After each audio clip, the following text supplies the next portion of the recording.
Hey everyone, how's it going? Today we're going to be talking about Japan, the country where all that anime stuff comes from, or as my mom calls anime, Chinese cartoons. Sort of geographically correct, I guess. Now, if I wanted to, I could go on about my favorite anime and manga, a topic that completely goes against the military history theme of this channel, but would still fit into the I Hope You Learned Something channel name. But instead of probably boring all of you with that, instead we'll talk about a very different era of Japan, all the way back in 1945, with the Imperial Japanese on their last legs, with mainland Japan being assaulted from the skies, and just months away from one of the most devastating weapons of war ever used, leveling Japanese cities. At this stage of the war, Japan was growing increasingly desperate, looking for any way whatsoever to slow Allied advances in the Pacific, and quell the constant bombing of their cities and factories. Initially, this would mean tactical shifts, both in the air and on the ground. In the air, as American aircraft had vastly improved since the start of hostilities in late 1941, and the constant shelling had negatively impacted Japan's ability to make new, better aircraft, Japan began turning to kamikaze attacks as a way to stop Allied vessels and advances. On the ground, very early war tactics of engaging in banzai charges had given way to holding ground as long as possible, digging in their heels, and not ceding an inch until they physically no longer could, even if it meant their demise. Back on the Japanese homeland, ordinary civilians were being trained in hand-to-hand combat, with simple weapons like sharpened bamboo spears. Men, women, and children were being prepared to defend the homeland no matter the cost. And perhaps, luckily, it kind of didn't come to that, but also kind of did, in that Japan, like their allies Germany, resorted to using child soldiers in the final stages of the war, forcibly enlisting and accepting volunteers, generally in the age range of 14 to 17, but allegedly, at least in the case of Germany, going as low as just 8 years old. In these more desperate stages, societal norms were thrown out the window, and women, for example, who were typically relegated to nursing, or communications or secretary roles, were too tasked with taking up arms. For a country in its dying throes, it seems as though anything goes. And that rhymes. I'm a poet and I don't even know it. But in the aviation sphere for Japan, apart from their kamikaze adventures, a major goal of theirs would be some kind of interceptor or fighter that could quell that constant bombing. The problem at the moment was that the most common fighter aircraft they had was the Zero, the infamous Zero that dominated early in the war. At this point, though, it was quite outdated, and more crucially, it had rather poor high-altitude performance. While quite fast and effective at low altitudes, at higher altitudes where the bombers destroying Japan lived, the Zeros would be eaten alive by basically whatever was escorting those bombers. Still, despite their ineffectiveness at this stage of the war, their production continued because of their relatively simple production process. In their effort, though, to stem the Allied tide, Japan, both out of desperation and by a factor not really in their control, would almost accidentally end up making a fighter interceptor that was, all factors considered, one of the best single-engine fighter aircraft made during the war, a plane that, in combat, could give the best American fighters a run for their money, and lives for that matter. This is the last new fighter aircraft to enter service for Japan. This is the Kawasaki Ki-100. The story of this just about accidental design begins with another Kawasaki design, the Ki-61. A plane that looks kind of similar to the Ki-100. Wink, wink. The Ki-61, just from initial visual impressions, doesn't look like your typical Japanese fighter. in that it had a pointed nose, rather than a flat nose. For the vast majority of Japanese fighters, they would use air-cooled radial engines, which then entailed air intakes on the nose behind the propeller, giving the nose a rather flat look. The more pointed nose of the Ki-61 and a lot of other fighters from other countries resulted from using liquid-cooled inline engines. For these, the larger air vents aren't needed, and so a more pointed and more aerodynamically efficient nose can be used.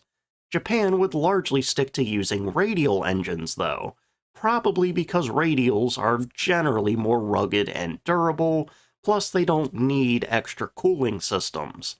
The trade-off, of course, was that there was an overall decrease in aerodynamic efficiency. With the Ki-61, though, Japan would attempt to move away from their bread and butter and obtain a license to produce the German Daimler-Benz DB601 engine, which had around 1100 horsepower, and they would try to make something more in line with the rest of the world.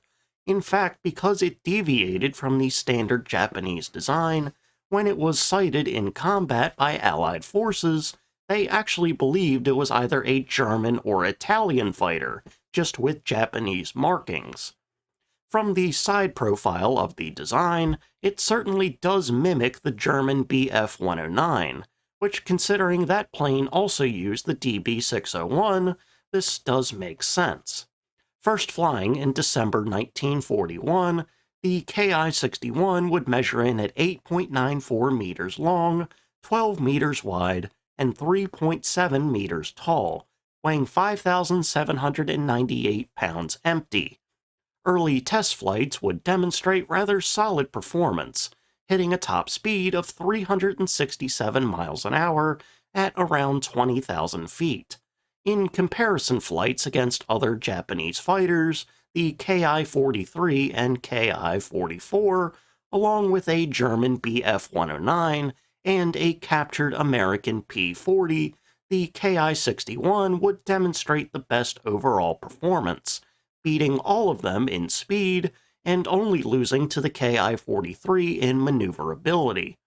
Armed with two 20mm cannons and two 12.7mm machine guns, the Ki-61 would be pretty heavily armed, as Japanese fighters are concerned, with an overall heavier armament than the Ki-43 and the Zero. However, production of the Ki-61 would be rather slow due to some slight design changes and the need for Japanese factories to fully adapt to producing inline engines instead of radial engines. When they began seeing combat in early 1943, they would have an overall complicated career. Generally speaking, in combat against Allied fighters at this point, like the P-40 and P-38, the Ki-61 held up quite well. At this time, planes like the P-47 Thunderbolt were just arriving to the Pacific, and the P-51 Mustang wasn't there yet. So hypothetically, the Ki-61 would be able to dominate the skies. I have to say hypothetically, though, because the engines that they were using gave them a lot of problems. At least three major factors hampered these engines, and by effect the Ki-61. For one, they were not well suited to damp environments that were seen in the Pacific, so on takeoff the overall higher humidity led to poor performance on the ground. Once they were actually in the air, this was less of an issue, but it was still a problem nonetheless. For two, because Japan was not well versed in the production of the DB601, and because Japan's raw materials were lacking a bit, their models of this engine were plagued with issues, general failures, and poor performance, especially poor performance at high altitudes. This directly led into the third issue. Because of their lack of experience and general quality issues, the engines were incredibly difficult to fix and had to be removed outright from the plane and shipped away to more well-equipped factories that could actually take care of them. This meant that when there was an engine failure, which happened a lot, The Ki-61 would be grounded for a significant length of time, unless they had a replacement engine on hand. They would attempt to fix these problems and, at the same time, improve the high-altitude performance of the Ki-61, with an improved version of the engine that had around 1,500 horsepower, this new model plane going by the name of Ki-61-2, while the top speed would be improved to 379 miles an hour at 20,000 feet. These engines would be even more finicky than their predecessors, suffering from, above other things, a weak crankshaft and decreased power from poor manufacturing. Because the engines were so shoddy, the Japanese military decided to try and go back to their roots and try the Ki-61-2 with a radial engine instead.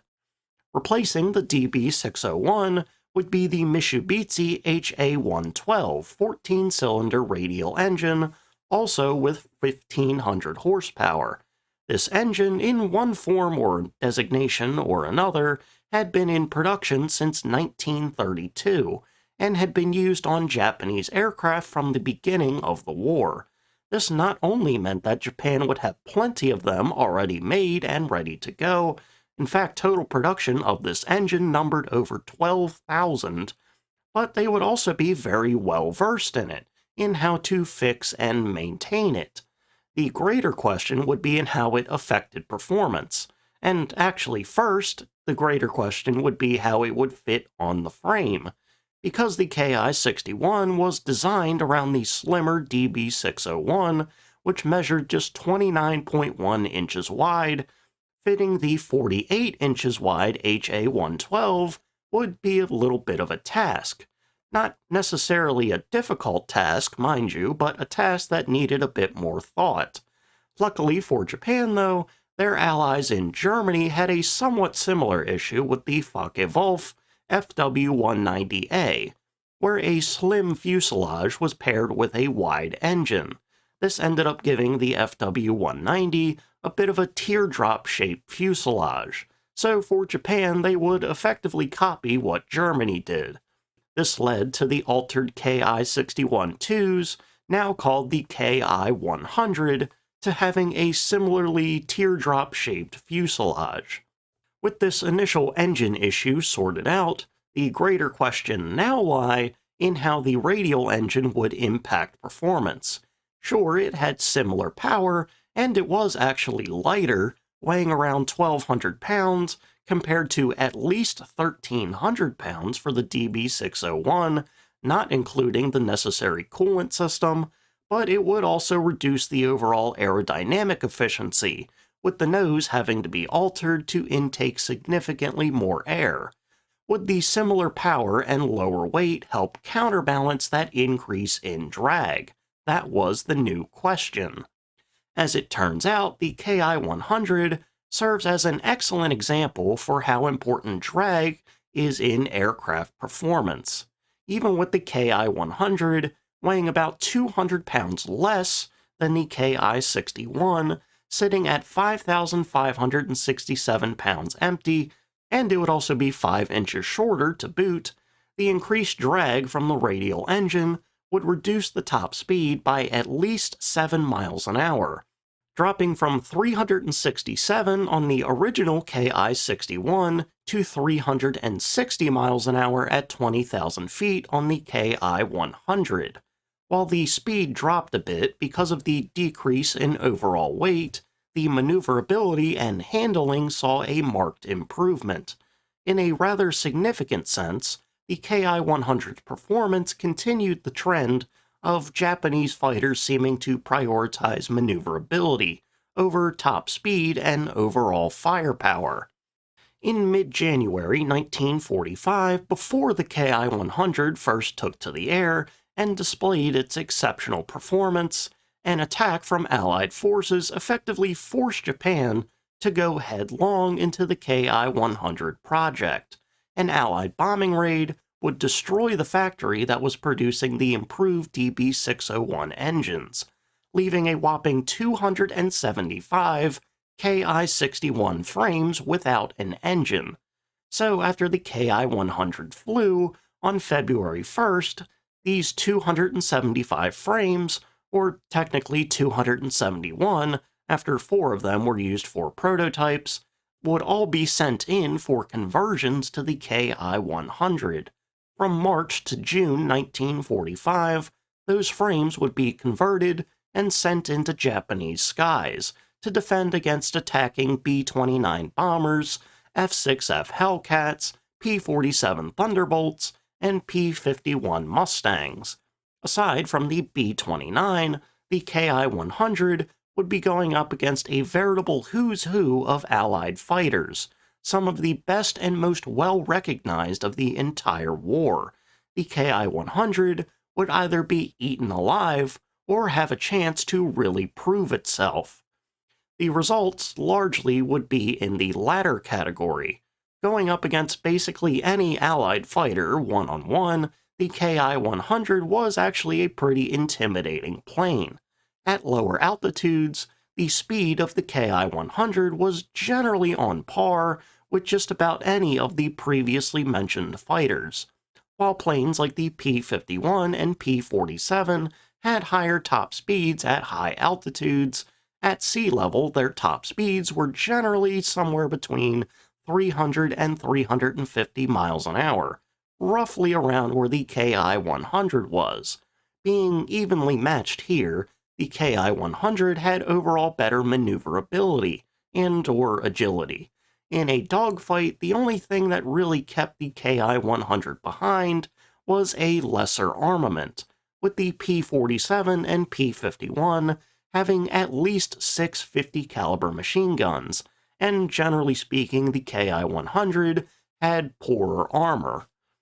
All of these factors considered, when the Ki-100 started appearing in combat units of their own, albeit in very small numbers, it showed some remarkable combat ability against all sorts of Allied fighters, and okay performance against bombers. In 2 instances in July 1945, the Ki-100 would go up against American P-51s and F6F Hellcats, with basically equal results. Against the P-51 on July 16, 1945, Japanese forces would claim the downing of 6 P-51s for the loss of 5 of their own. For America's part, they claimed the loss of just 1 P-51, though. Claimed losses and actual losses do differ wildly, usually, so I think it's safe to take a middle ground and say that like 3 or 4 P-51s were lost for a handful of Ki-100s, an effective push. Then, on July 25th, a group of 18 Ki-100s would take on 10 F6F Hellcats, and it seems like no matter what, at least 2 Ki-100s were lost, as both sides would claim that 2 of them were shot down. For downed Hellcats, Japan would claim 12, which doesn't make much sense, and America claimed just 2. So at best for Allied forces, it was again a push. At worst, America probably lost a handful plus 1 or 2 for an overall win for the Ki-100. The safest thing we can say about the dogfighting ability of the Ki-100 was that it was about equal to what America and Allied forces had, which, considering the state of the war, is actually kind of impressive. Allied forces had significant numerical, material, and tactical advantages at this point, so the fact that the Ki-100 could hold its own against opposing fighters says quite a lot about it. Going up against B-29 bombers as an interceptor, though, was a little bit of a different story.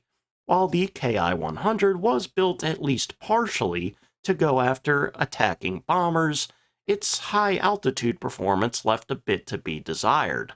The HA-112 engines degraded at higher altitudes, not significantly so, but degraded nonetheless. While the top speed at 20,000 feet was around 360 miles an hour, at 32,000 feet, this decreased down to 332. The fighters that would be escorting the B-29s would have the opposite happen, with them having higher top speeds at high altitudes. This overall meant that in a high-level interceptor role, the Ki-100 was just less effective. Even in its relatively small role, though, it did have some successes, reportedly taking down at least 9 B-29s on June 5, 1945 alone. But regardless, if it was to have greater success in this role, it needed some kind of improvement. For a sort of short-term improvement that in reality didn't seem to change all that much, past the initial 275 converted models made, an additional 106 to 118 were made, with slight changes to the tail section and canopy, giving it a slightly more slimmed-down look, and probably better pilot vision to his rear. Then, for a much larger improvement for high-altitude intercepting, they would install a supercharger on 3 Ki-100s, this new variant being called the Ki-100-2. This supercharger, weighing around 400 pounds, would have detrimental effects at low altitudes, but positive effects at high altitudes. Below around 26,000 feet, the Ki-100-2s would have a lower top speed of 354 miles an hour, and the additional weight would reduce maneuverability as well. Above 26,000 feet, though, the plane would experience what a lot of other aircraft would in higher top speeds, now hitting 367 miles an hour at 32,000 feet, which was better than the baseline model at all altitudes. While this wouldn't put the Ki-100 in the performance range of Allied fighters at those altitudes, it certainly would help. And luckily for Allied forces, though, Japan never really had the opportunity to produce the Ki-100-2 en masse, as the planned start of manufacturing of that model was September 1945, 1 month after the war ended.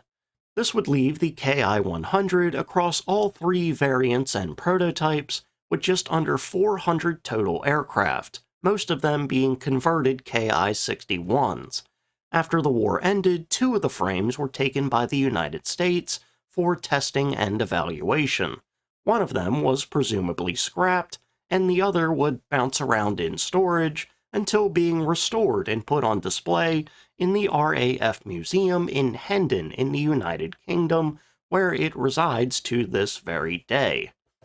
So, while the Ki-100 didn't have much of a chance to really make a mark in World War II, and there isn't that much combat evidence to back the plane up, there is still an argument that the Ki-100 was the best fighter aircraft Japan had in the entire war effort. Up for contention across the entirety of Japan's participation in the war would be the Zero, the N1K1 Shiden, and the Ki-84. There are certainly arguments for all 4 of these aircraft, to be fair, and probably others as well. The Zero is one of the most iconic planes of the entire war, absolutely dominating early on, which gave it a very impressive reputation. It was also easy to manufacture and relatively easy to fly. However, as the war went on, it became less and less effective as Allied aircraft improved and tactics improved, so its overall performance in the war was mixed. Then the Shiden, a late-war fighter, in the hands of a skilled pilot, was an absolutely incredible weapon. It had something kind of unique among these planes in the form of a mercury switch that would automatically trigger flaps that drastically improve maneuverability.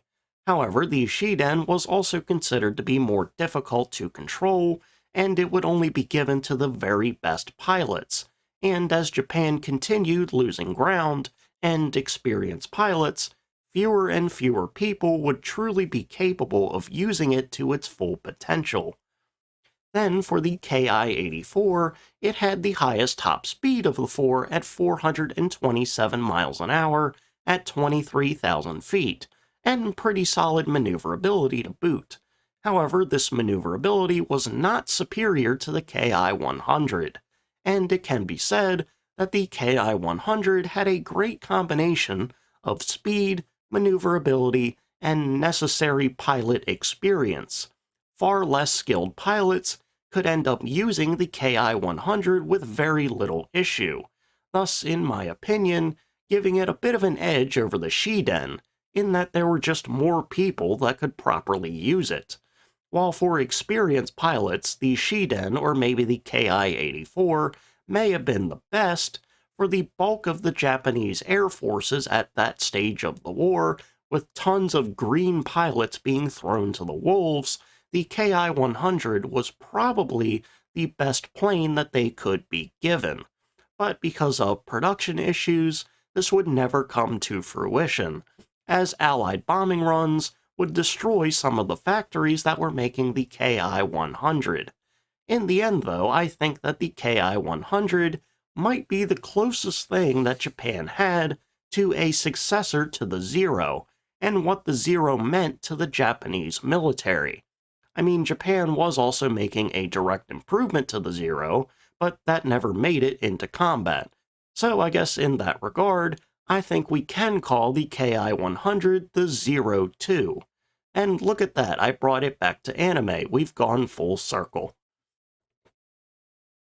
Alright, and with that, we're going to go ahead and end for today. So, thank you all for watching. Remember to like, comment, and subscribe. To be entirely honest, I didn't actually intend for things to come full circle back to anime. I thought of calling the Ki-100 the Zero 2, completely unrelated to the anime character. But then after I wrote it, it clicked and I was like, oh, that's convenient. This will make me look slightly more competent. Just slightly, though. From like a 0 to a 0.01. Still an improvement, though, and I'll take it. But anyway, I hope you enjoyed the video, and I hope you learned something. So, see ya.